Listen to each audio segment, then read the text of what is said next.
Hey everyone, welcome to another live stream. My name is Toby. My name is Heidi. And boy, did we have a crazy couple hours today with Bitcoin just going down super far and then spiking up. So actually, before we start, really quick, there were 5,000 Bitcoin transferred from Coinbase to unknown wallet, which would probably be a hardware wallet or a Self-custodian wallet. something, yeah. Yeah. And then also, really quickly, 45,000 ETH has been added by whales going long. So yeah, I think people are really bullish, especially, that was pretty much a capitulation right there. I don't know, we could obviously go down further, but what I've seen so far, that was a full-on capitulation. I was actually telling Heidi, hey, Bitcoin's capitulating. We should probably buy some. So we told our CT Club members, like, hey, we're buying here. Mm-hmm. And we did great. Gosh, it spiked right after that. Anyways, Go ahead. No, welcome to the live stream. Welcome to Crypto Tips. You guys who are new, we go live every Monday at this time. That is noon Eastern time. We're here to talk about crypto. Usually we have a few topics that we like to talk about, but we mostly like to answer your questions here in the live chat. So if you guys aren't subscribed, go ahead and hit that subscribe button and hit the like button. And from there, you can join the live chat and send us your questions. For those of you who are already here, you know what's up. Type out question in all caps so that it gets our attention, and we're more likely to address that in the live stream. Sergio, hey, great to see you. W, thank you so much for being the hype man in the live chat before we go live. Some dumb guy, what's up? Yeah, love your name as always. That was such a good buy, huh? Yeah. What's up? Crypto tips. Yeah, speaking of that, if we have time, we're going to talk about basically this generation of BitConnect. Tony Liao, David D, good to see you guys. Caesar77. So awesome. And everyone say hi to Archer Bullseye in the comments. He's our amazing moderator and contributor to this channel as well. Morning, Kaipo. So I'm going to go ahead and just kick it off with a couple articles that caught my attention today. Bitcoin bad. Leaked documents allege Credit Suisse operated accounts of criminals. So Credit Suisse, or Suisse, however you say it, basically it's a giant private bank, and for years they were known for bad-mouthing Bitcoin, saying how only criminals use Bitcoin. Turns out this bank was servicing criminals and their hundreds of billions of dollars that they were knowingly servicing. There's some names. There's a whistleblower that dropped some names of these clients of theirs. One of which being King Abdullah II of Jordan, the former Venezuelan Vice Minister of Energy, Nervis Villalobos, and the two sons of former Egyptian President Hosni Mubarak. I was actually in 2011, I was in Egypt during Mubarak's reign when he was I think he was getting ousted. And that was crazy, just seeing the riots over there. That was nuts. And then I filmed the Greece riots in 2011 when Papandreou was in office. That was nuts, seeing things blowing up all around me. It was just crazy. I've never seen anything like that. And actually, that's when I first saw Max Kaiser and Stacy. Oh, in person there. Yeah, in Greece, yeah. Nice. Yeah. So anyway, for those of you, I'm basically bringing this up for those of you who are new to crypto and you might be believing what the banks are saying about cryptocurrencies. Maybe, you still think it's kind of they're the good guys and we're the subversive crypto group or whatever. It's what we've been saying, beating this dead horse for so long, for years, is the conflict of interest that any bank having an opinion on Bitcoin or cryptocurrencies, they're going to be having whatever opinion they have. It is a conflict of interest because Bitcoin and other cryptocurrencies are directly disrupting the monopoly that they have on the movements of money, securing large amounts of value, and facilitating the transactions, what have you. So, I mean, it kind of reminds me of what happened with HSBC when in 2014 they had $815, million, or I'm pretty sure it was $1 million that they were trying to money launder. And so the drug cartels would actually go ahead and go to these tellers that had a huge box, right, for all their cash, and HSBC was gladly money laundering stuff. And eventually they got caught or whatever, and they got a $200,000 fine. So you know who's in the back pocket of the big banks. HSBC. Yeah. That was funny. But Bitcoin's I'm sure bad. there's many of those stories Gosh. as well. That's just one. Bitcoin's horrible. But this is hilarious right here. Bored apes. If you guys like bored apes, like they are really expensive. I think the cheapest one is around 93, 94 ETH right now, and they've just gone crazy high. And so actually the founders were pretty anonymous, right? Yeah, there's 4 founders, and they did so anonymously as best they could. Obviously, they have an LLC, so that comes with some documentation requirements. But basically what we're talking about here is BuzzFeed. There is a journalist on BuzzFeed who doxed 2 of the 4 founders of the Bored Ape Yacht Club. What does dox mean? It means basically making their identity public when someone was trying to stay anonymous. Like without their permission or interest in having identified, someone else went ahead and did it for them. This is, I think I would love to hear you guys' thoughts in the comments down below of anonymity. That's a fun word to say. And you know, who is really building these cryptocurrencies? Is anonymity important? Is it a red flag? We all know and love Bitcoin, but no one knows who the heck Satoshi Nakamoto is. So that's a lot of people speculate, but we don't know. Here's the thing, is like, okay, so here's this, the 4 founders, right? They wanted to be anonymous, but they didn't really try that hard to be anonymous because, no offense, if a BuzzFeed journalist could unveil their identities, I'm sure any of us could if we like really tried. Satoshi Nakamoto, his identity has never been confirmed, and I think that's because he took this very seriously, and he took the appropriate steps to ensure his anonymity from here on out. And I think the reason for that is because he could understand the severity of what it was he was unleashing, and for him to be the person targeted by whoever was being disrupted by this technology, he didn't want to have that target on his back. So he made sure that no one could know who he was, and he let the code speak for itself. That is basically my opinion, is like, I don't really care what your name is, what your history is, what are you building, what is the code saying? And that speaks, you know, actions speak louder than words. Code speaks louder than your ID card or your history or reputation, whatever. Yep. There's a lot of people who take advantage of the reputation as well, and they just like kind of skate on by and ride on the coattails of their previous successes. But like a lot of these DeFi rating platforms that I'm always talking about, DeFi safety being one, basically the first thing that they look for is the identities of the developers, that you can actually see who these people are. So then if they do an exit scam, you can actually, you know, pursue legal action against them. So I understand that part of it, but I don't know, this whole cryptocurrency space was built on anonymity. And so but I mean, you can check. I mean, there's a difference. I mean, Bitcoin is money, and NFTs are a form of money, I guess.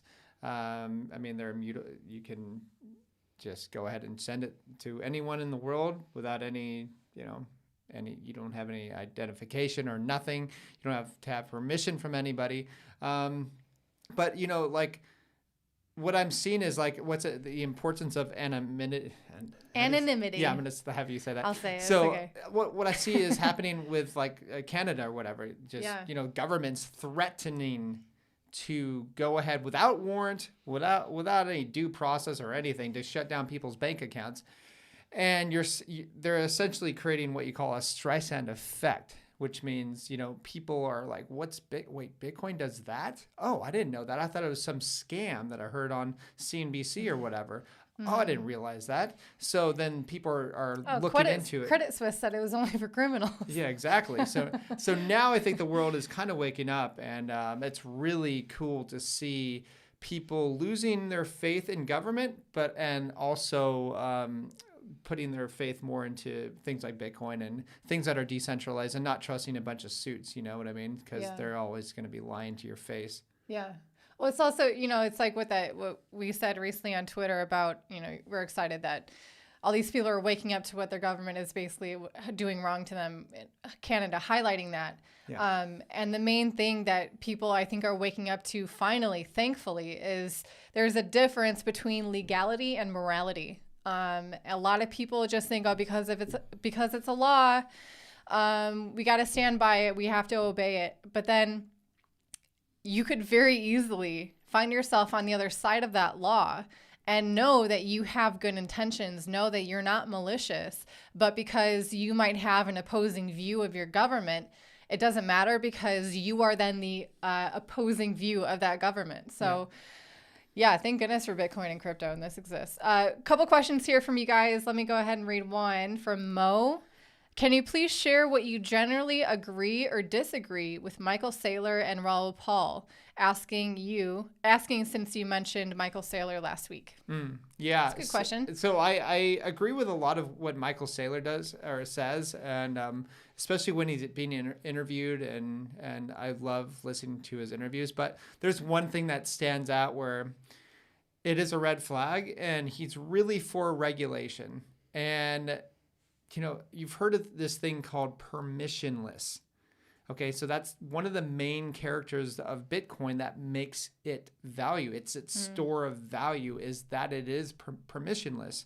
And if you don't think that it's as permissionless as a store of value, there's many people in the world that before Bitcoin existed, wish they could send money over to their friends and family. Maybe the government over there didn't like them very much and stopped payment. But now you can send payment to whoever you want. Doesn't matter what they've done in their life. And you can pretty much do it almost anonymously. So that is why I'm so pro Bitcoin and so anti-regulation. I mean, you've seen, guys, come on, like let's be reasonable here. Who here actually trusts a politician? Come on, like be honest with me. Be honest with yourself. If you guys are really you put two brain cells together, you guys know you don't trust politicians. Like, come on. It's ridiculous to trust any politician. I don't care who they are, pretty much, for the most part. So why would you trust them with your savings or your retirement or your money? I mean, have you seen what the U.S. politicians have done with your money lately? If you're a U.S. citizen, they've printed 40% of all U.S. currency that has ever existed over the past, say, 11 months. Like that's their doing. Those are people that you trust or whatever. So obviously you don't trust them. So why would you want regulation? And to help people understand, there's a lot of people saying, hey, regulation's going to kill Bitcoin. I think Peter Schiff and Eric Voorhees once had an argument together, and they're classic. And so Peter Schiff's like, hey, regulation, the U.S. government will never allow never allow Bitcoin to rise to actually money because there's going to be regulations. They're never going to allow it. But if you want to see where governments are actually at right now, just look at what the Canadian government, I forgot the SEC form of them. I think it starts with the F, but they contacted a wallet provider, and they said, that. Hey, can you freeze this? Yeah, we need you to fork over all your users' information, and we need you to stop all their payments, basically. And they're like, we don't do that, and you're going to thank us that we don't do that when your fiat system fails you, and you will need our service. So good. So this is where governments are. And I remember Andreas Antonopoulos saying about 6 or 7 years ago, he's like, governments are 10 years behind in this space. And this is 7 years later, and governments are just about, back where Andreas was talking about. They're kind of understanding that much. And so can you imagine them trying to catch up now with crazy. Like there's just no way they're ever catching up. They're finished in regards to like regulation or anything. They cannot shut down. They're never going to shut down Bitcoin. It's over for them. So if they want to continue to compete, they're going to have to actually compete with currencies. They can't ever have a monopoly on their currency anymore. Yeah. So yeah. And they're so not used to competing. No, they hate it. Man. They wish they could shut this down so bad. Anyways, last one picked at PE. Okay, next question from Tony Leal. Question: how much of your portfolio do you keep on exchanges, i.e., staking, etc.? Well, to be honest, staking, we do very little staking on exchanges. When we are staking, it has to do with our hardware wallets or on wallets that are custodial, where we are in control of those coins. With Ethereum and Lido is what we've used for that. I've done a lot of tutorials on staking the coins that we have. How much of our portfolio do you keep on exchanges, maybe just for trading? What would you say there, Toby? I mean, sometimes I will like 1% put some onto the exchanges like from 1 to 5%? From a hardware wallet or whatever, cold storage. No. I would say maybe 5%, maybe. Yeah. And then like once I go ahead and like I'll dollar cost average as our CT Club members know. And if you actually want to check out our portfolio and everything, the link is below for the CT Club. But what I'll do is I'll buy and then I will send more like I even have like stable coins on my hardware wallets as well. So what I'll do is I'll go ahead and send some over, and that's how I go ahead and dollar cost average. So for instance, during this drop that we just had, I'm like, wow, this is capitulation a little bit. So this is great. Yeah, I want to see that big spike down where people are just panic selling, and then just market buy it. You know what I mean? Who cares? Like, you just buy it. It's gonna like that's a great time to go ahead and buy when people are panicked. When people are super greedy, that's kind of the time when you want to sell. Like when it's going out of control up. But you know, I actually am in the position where I don't think that, or in the mindset that I don't think that we've seen the top of this bull market. There's a lot of people that are so bearish. I've never seen crypto Twitter so bearish or YouTubers so bearish, and I'm just like, all right, well, this is great. You know, people are like, okay, this is a bear market. Then it is. But you know, like considering we haven't had a blow off top, then if this is a bear market, which I don't think it is, then this is going to be a pretty weak bear market in my opinion. Yeah. DD, great comment here. He says anonymity is key. Check out the Cypherpunk manifesto for the reasons. Eric is a legend. Yeah, totally agree. Eric Hughes, a great manifesto he wrote back in 1993. For those of you who are new to crypto and you want to know how this could even come into existence, how could something like this be allowed to exist, you got to check out the cypherpunk movement and check out, you know, encryption and how that evolved, starting like in the 70s. I mean, way back in the 70s, but like modern encryption in the 70s. It's really interesting to get into. Let's see. Yeah, so I would say, you know, there's several people that helped Satoshi Nakamoto. Oh, absolutely. It was definitely a group effort. Yeah. But it was this whole concept of like open source sharing of information, where there were these other attempts at a digital currency, but they couldn't ever solve to make it actually decentralized. And that's what Satoshi did. Okay. Believe in the Lord Jesus Christ said, if Satoshi is not dead, what would be the future logical conclusion to why he or they have not cashed out his or their Bitcoin? Good question. If he's not dead, why didn't he cash out? I have an idea. Okay. Because I know coders. I know like cypherpunks. And this is Satoshi Nakamoto was obviously a cypherpunk. Okay. Yeah. And so they're more interested in changing things and creating things than making a bunch of money. That's just their mindset. And so they would rather do other things and do something that's incredibly profitable. And so I think this was just a gift, you know, like many people are saying it was a gift. And that is kind of cliche, but like I do actually think this was a gift to humanity. And it was a concerted effort to go ahead and create this gift too, because it wasn't just one person. This wasn't just Satoshi Nakamoto. It wasn't just, anybody or what's his name? Hal Finney.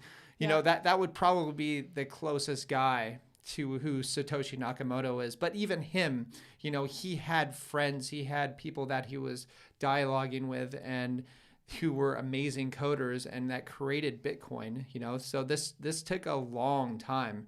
And thanks to these guys that where we are now. So I couldn't have done this. Like, this is amazing. Yeah. Very thankful. Z commented, my sister-in-law is a legislative assistant for Elizabeth Warren. Lots of classes and workshops going on about blockchain tech in the State House in Massachusetts. That's great. I think that's going to continue. Also, there's going to be more and more courses and maybe degrees, hopefully degrees in blockchain technology. But what's even better is that you don't have to have a degree in it to learn anything about it. So much free information is available online. I've been running this channel for over 6 years. So I can attest to the fact where I feel like I've gotten a college level degree based on just learning myself, going through these rabbit holes, making the connections, committing to constantly learning here. There's so much you can learn. It's amazing. So let me just ask a little bit more with that. That was a good question. Yeah. That was a good statement. So there is something called blockchain, and then blockchain doesn't really exist without Bitcoin, in my opinion. Or a cryptocurrency. Or a cryptocurrency. Yeah. Like, blockchain can be used for good and it can be used for really bad stuff. Mm-hmm. So there can be closed source blockchains, right? And then there's open source, which is Bitcoin. Mm-hmm. So I would expect, Elizabeth Warren to go ahead and, because she's more into the CBDC crowd, which is central bank digital currencies, which is a very centralized digital currency. It linked to some sort of... like the anti-cryptocurrency. Well, yeah, it's linked to your bioidentity, as everybody pretty much knows now that it's what it's for. And so, just be careful, because if they're not learning about Bitcoin and they're only looking at blockchain stuff, like Heidi and I went to a blockchain conference, and it was the worst thing I've ever been to. It's the most disheartening conference I've ever been to. It was in Malta. It was like I wanted to leave after the first 15 minutes of it. Like walking up to these different stalls and these wallet providers or these new exchanges and... I'm asking him, are you decentralized or how are you protecting your users' data? What are you collecting? And they're like, oh, you can't have decentralized. No. Yeah. So you have to be regulated. Really interesting man. stuff. Yeah. Let me have a conversation with you. Yeah. So but that's good. I'm glad that, people are kind of learning this stuff. Hopefully they use it for good instead of bad, because there's always that other end. Yeah. So, Santiago Lip said, I have a question. So whenever someone cashes out, doesn't this make their anonymity disappear? The blockchain knows where the money goes to which account, etc. Or am I just a noob? No. That's a really depends good how question. you cash out. Yeah, you can do peer-to-peer. Like, there's plenty of people that'll take Bitcoin. You can send someone Bitcoin on the street. They can give you a wad of cash. No one has to know anyone who is involved with that. If it's like a centralized exchange that, it has your name on your account and it's your bank account that has your address and your government issued ID, that exchange knows that you had that amount of coins. Your government, if that exchange is reporting your tax information to your government, if it's in the US, they are, no matter what, basically. So definitely, if you want to stay anonymous, you got to stay away from a centralized exchange, period. Yeah, for sure. And Bisq.network is one on and off ramp for fiat. With like USD, you can do bank transfers. And what's really interesting about that one is it's not as user-friendly. That's not what's interesting about it, but it's not as user-friendly. But if you do bank transfers, all the information is stored locally on your computer. They don't have any centralized servers that are storing their users' data. So you're not sharing it with anyone until you're actually making the actual bank transfer with the other person involved in that transaction, because they need that information to do a bank transfer for you. So as far as your bank knows, you're just making a transaction with another person. So that's kind of interesting with that one. What's up, Dragon Ball? Good to see you guys. Yeah. Was that a question right there? What? I just read it. Oh, okay. So let's see. Anything else? Wow. No, Toby and Satoshi are not Satoshi Nakamoto. Definitely not. Yeah. So yeah, I think. Did we answer that question? If Satoshi's not dead, why wouldn't he sell his coins? Yeah, pretty much. I think it's he gave it away for people. You know, I mean, he could make a killing. No, the coins haven't left the wallet. I know. So he might have either given it away or he died. That because keep in mind that, you know, Hal Finney, who I think is Satoshi Nakamoto, the actual person, because he was on the first block, right? Yeah, he was the first transaction with Satoshi. So he died of R.I.P. He had ALS. Yeah. A horrible, horrible disease. Actually, my grandmother passed from that as well. But you guys, he has been cryogenically frozen. So we might be seeing Hal Finney again whenever that technology creeps up. I would love to meet that guy. That would be awesome. I think his wife is still alive, but she also has plans to be frozen too, so they can live happily ever after in the future, which is kind of sweet and kind of weird. Anyway, that could be really interesting. So, anyways, but that's gonna be like perpetually cold after that, or what? Oh, here's one. Here's what is the advantage of Bitcoin Cash over Bitcoin? Bitcoin Cash, I think, would be cheaper and faster right now, right? Oh, definitely. It's really good for payments. That's why they made the changes that they did to their network to be better than Bitcoin in that way. It is a much smaller network, and it has suffered the consequences of splitting that community. And they're far less. It's much easier to do a 51% attack on Bitcoin Cash than Bitcoin. In fact, there has been some 51% attacks on Bitcoin Cash in the past, not so much in the future. So definitely speed, cheap transactions, but security and immutability remains to be seen. Okay, some dumb guy says, what are your thoughts on Coinbase being a member of, well, I'm not going to say it. WEF. Yeah, so because I will get blocked. So what my thoughts are that I'm really disappointed in Coinbase, incredibly disappointed. That is a huge turnoff for me, and I will never, ever in my life again tell people, hey, maybe Coinbase is a good idea. I want to stay away from everything that organization stands for and wants to promote. So and people that are active members in there, like, no way, absolutely not. I have a moral compass that I have to stick to. So good. Are you coming to the Bitcoin conference in Miami? When is that? No. No. It's in Miami. We don't have any plans to go to the U.S. anytime soon. Where we are going to be is at Mexico City. Yeah. You guys, for the Nomad Capitalist event being held September 21st to the 24th, I believe. Yeah. Keep an eye out for that. Mexico City. Come hang out. Say hello. With Andrew Henderson. Yeah. Nomad Capitalist. Yep. Yeah. So that should be cool. Yeah. Once they start doing a lot more marketing for that, I'll be sharing that as well. And hopefully I can get like a discount code or some kind of promo code for you guys too. Yeah. Anyways. Cool. Yeah. That's it, guys. Have you visited Baleal area for surfing? Yes. That's my third top favorite spot. For surfing. It's a really nice spot. It just gets really crowded. So if you go in the morning, it's not for Toby. It's not Toby's cup of tea. It's too small. But for me, it's perfect. Yeah, it's so crowded though. Like from 9 a.m. and 10 a.m. people show up. But I heard Kraken will be freezing accounts. I'm gonna have to probably Canadian accounts probably. Yeah, because it is centralized. Because they have to. It's centralized. Yeah. Yeah. So governments do have control over centralized servers, and they have a lot of power. Yeah. Because what government is, it's a monopoly on force on a given geographical location. So that's what happens. You know, if you are like under in Canada or whatever, like, man, like, you saw what happened. Yeah. That's pretty gnarly. You guys should, if you guys have the means and your family has the means or whatever, I would leave. Like, get out of there. Yeah. Like, there's no point. There's so many countries in the world that are nice. Yeah. I mean, also, Kraken is a centralized exchange. I'm always saying, if you have to use one, if you want to use one, that one is a decent option. But it doesn't matter how much the founders are like tuned into crypto and they have so much well intentions.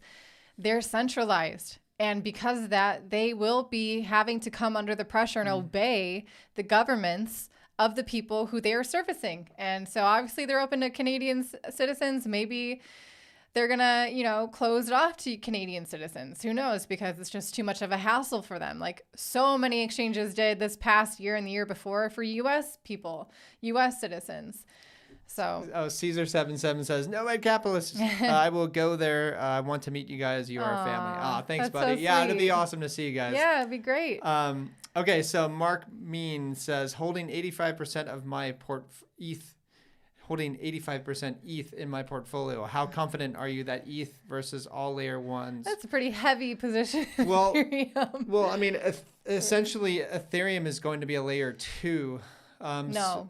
Sorry, Ethereum 2.0 is coming out. Sorry, 2.0. Yeah. Sorry. Ethereum is the base. Yeah. No, sorry. Thank you. Yeah. No, just to make that clear. Yeah. But yeah, I think that ETH is definitely going to, since it does have 9 out of 10 DeFi projects being built on ETH right now, and more and more ETH is actually being taken off the exchanges by whales. And like you saw here, like there's 45,000 ETH being added on for longs. Like so if any layer 1 is going to come out, like say Solana or something like that, like it does have a chance, but the network effect is going to need to be there. It's also got to have the developers as well. Like, I mean, look at the developers on ETH compared to a lot of the guys on Solana. It's growing, but it needs to grow more and more and more, right? So like these are incredibly smart people, and I'm sure that they can pull it off eventually. But at that time, how big is ETH going to be? You know what I mean? So the more that time it takes for like Solana or some other layer 1 to catch up to ETH is still going to grow and grow and grow. So that's why I, like Heidi and I, pretty much are, one of our largest positions is ETH, and it's not Solana, but Solana's a good chunk of it. We've been in it. We mentioned to our CT club back when it was $9 or $10 or whatever, or even earlier. So yeah, I'm very bullish on both, but I think it's smart to have layer 1s and layer 2s, but have a bunch of them, because you don't know which ones are actually going to be on top at the end of the day. So but for me, like for NFTs and stuff, like look at ETH projects. Like you're going to make a killing if you can afford some of these things, or you can lose your butt. Yeah. It depends, but yeah. Michael O2 said, Toby, have you been playing with the sharks this morning? There's no sharks here. No sharks. But some of the waves look like they had teeth. Yeah, they do. It's Not been today. Pretty crazy on Friday. We have, I think, the swell was filling in today, so we were watching it actually like right before we came down here for this live stream. Yeah, that's going to be some of the biggest surf I've ever seen on Friday. Yeah. If the swell keeps the way it is, it could drop, which I'm actually kind of hoping it drops, because it's so huge. We're going to have 100-foot waves. You guys remember the videos that when we did the live stream back in January 8th or January 9th, I think was the live stream. Looks like a very similar swell. So Sergio, Nick, whoever here is in Portugal, you want to come check out the big waves Friday, could be the day for that. Anyways, that's all we have today. Please like and subscribe this channel. Guys, it's good to see everybody. And we really enjoy our Mondays with you guys. And we'll talk to you soon. All right. Bye. Stay disobedient. Love you. Bye-bye.